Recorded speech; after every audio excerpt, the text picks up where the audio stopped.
છેલ્લા કેટલાય દિવસથી જેની ચર્ચાઓ થઈ રહી હતી એ વિસાવદર અને કડી આ બંને બેઠક પર લડાઈ રહેલી ચૂંટણીના હવે પરિણામ જે છે સામે આવી ગયા છે ને જે દિશામાં વાતો હતો એ જ દિશામાં આગળ વધ્યો છે। જે અંદાજ હતા એ મુજબ કડીમાં ભારતીય જનતા પાર્ટીની જીત થઈ છે, જ્યારે વિસાવદરમાં 40 પ્રચારકોની ફોજ ઉતાર્યા છતાં અહીંયાની જનતાએ ભાજપને જાકારો દીધો છે। વિસાવદરમાં શું છે ભાજપની હારનું કારણ, વિગતે વાત કરીએ આ અહેવાલમાં। જય હિન્દ, BS9 TV ન્યૂઝ પર આપની સાથે હું છું નિધિ ગઢવી। વિસાવદરની પેટા ચૂંટણીમાં ભાજપના પરાજય પાછળ અનેક પરિબળો જવાબદાર છે। ગોપાલ ઇટાલિયા સામે ભાજપના દિગ્ગજ નેતાઓ જયેશ રાદડિયા, ઉદય કાનગડ, કમલેશ મિરાણી અને રાજેશ ચુડાસમા જેવા અનેક મોટા ગજાના નેતાઓ પણ ઇટાલિયાને હરાવી ન શક્યા।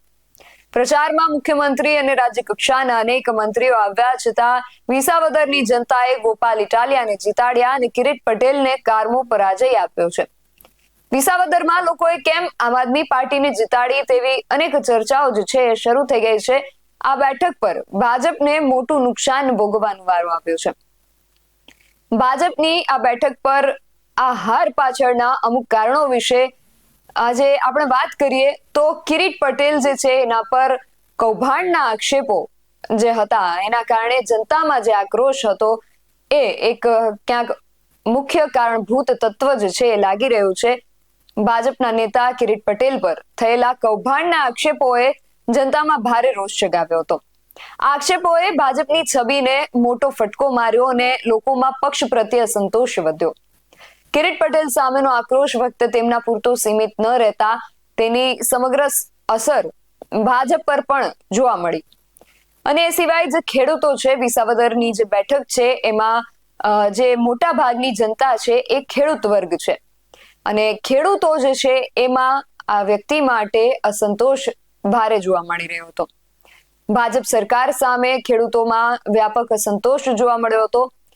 પાકના પોષણક્ષમ ભાવ ન મળતા, સિંચાઈના પ્રશ્નો અને સરકારી યોજનાઓના અમલીકરણમાં થતી વિલંબ જેવી બાબતોએ ખેડૂતોને નારાજ કર્યા। ખેડૂતોના અસંતોષને વિરોધ પક્ષોએ અને ખાસ કરીને ગોપાલ ઇટાલિયાએ બખૂબી ફાયદો ઉઠાવ્યો। અને સિવાય જે પ્રશ્ન ખેડૂતો માટે અસર કરતા હતો એ હતો ઇકોઝોન।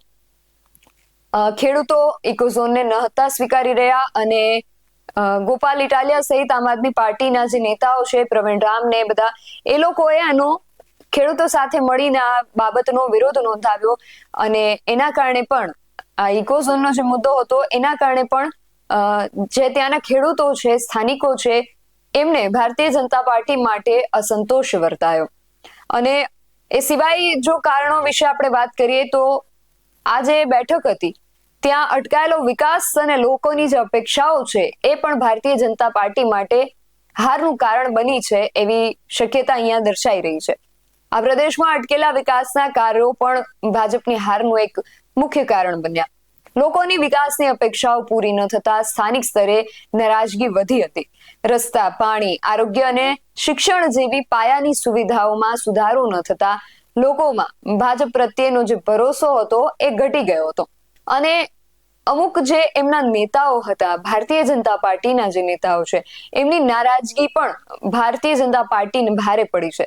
જવાહર ચાવડા અને આહિર સમાજની નારાજગી ભાજપને ભારે પડી હોય તેવું લાગી રહ્યું છે। ગુજરાતમાં સામાન્ય રીતે જોઈએ તો ભાજપ અને આમ આદમી પાર્ટી દ્વારા કોંગ્રેસના મતને નુકસાન થતું હોય છે, પરંતુ આ વખતે વિસાવદરમાં આમ આદમી પાર્ટી અને કોંગ્રેસે ભાજપના મતોને નુકસાન પહોંચાડ્યું છે। આ બેઠક પર જિલ્લા પંચાયતની ડુંગરપુર, વડાલ અને ચુડા સીટ પર ભાજપને નુકસાન પહોંચ્યું છે। ભાજપને કોંગ્રેસના પૂર્વ નેતા અને ભાજપના પૂર્વ મંત્રી જવાહર ચાવડા અને આહિર સમાજની નારાજગી જે છે ભારે પડી છે। આ નારાજગીને કારણે ભાજપને 14,000 કરતા વધુ મતોનું નુકસાન પહોંચ્યું છે।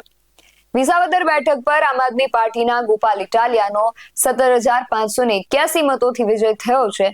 ગોપાલ ઇટાલિયાને 75,906 મત મળ્યા છે, જ્યારે ભાજપના કિરીટ પટેલને 58,325 મત મળ્યા અને કોંગ્રેસના નીતિન રાણપરિયા જે છે ને 5,491 મત મળ્યા છે। એટલે અહીંયા કુલ મતના 51% મત ગોપાલ ઇટાલિયાને મળ્યા છે। એટલે આ જે નારાજગી છે એ આ જે ટકાવારી છે એમાં સ્પષ્ટ દર્શાઈ રહી છે. અને એ સિવાય ગત ચૂંટણીમાં જે થયું, ભૂપત ભાયાણીએ જે કર્યું, એ પણ ભારતીય જનતા પાર્ટી માટે અસર કરતા બન્યું. વિસાવદરમાં ગત વિધાનસભાની ચૂંટણીમાં આમ આદમી પાર્ટીના ભૂપત ભાયાણીનો વિજય થયો હતો. ત્યારબાદ તેમણે રાજીનામું આપ્યું હતું અને ભાજપનો ખેસ ધારણ કર્યો. આ બેઠકનો મુદ્દો છેક હાઈકોર્ટ સુધી પહોંચી ગયો હતો અને ત્યારબાદ પેટા ચૂંટણી જાહેર થઈ અને ભાજપે સહકારી આગેવાન કિરીટ પટેલને ટિકિટ આપી. બીજી બાજુ આમ આદમી પાર્ટીએ ચૂંટણીની જાહેરાત થાય તે પહેલા જ ગોપાલ ઇટાલિયાને ઉમેદવાર તરીકે જાહેર કરી દીધા હતા. એટલે ચૂંટણી જાહેર થયા બાદ ભાજપ અને આમ આદમી પાર્ટી વચ્ચે જબરદસ્ત નિવેદન અને આક્ષેપબાજી થઈ. આ બધાની વચ્ચે ચૂંટણીમાં પણ ભારે રસાકસીનો માહોલ જામ્યો હતો, પરંતુ અહીંયા કોંગ્રેસનું જે છે એ ક્યાંય નામ ચર્ચામાં નહોતું જણાયું. એટલે આ જે અમુક બાબતો છે એના કારણો જે છે એના પરથી કહી શકાય કે આ કારણે ભારતીય જનતા પાર્ટી જે છે એને હારનો સામનો કરવો પડ્યો છે. માટે હવે ભાજપે અહીંયા મનોમંથનની જરૂર છે કે ક્યાં કચાશ રહી જેણે 40 પ્રચારકોની ફોજને પણ હારવા માટે મજબૂર કર્યા. આપને આ વિશે શું લાગે છે? શું કારણ હોઈ શકે? અમને કમેન્ટ કરીને ચોક્કસથી જણાવજો. આવા જ વધુ અહેવાલો સાથે મળતા રહીશું. તમે મારી YouTube ચેનલને સબસ્ક્રાઇબ કરવાનું અને અમને Facebook અને Instagram પર ફોલો કરવાનું ભૂલશો નહીં. બાકી નવી અપડેટ્સ માટે આપ જોતા રહો BSI TV ન્યૂઝ. નમસ્કાર.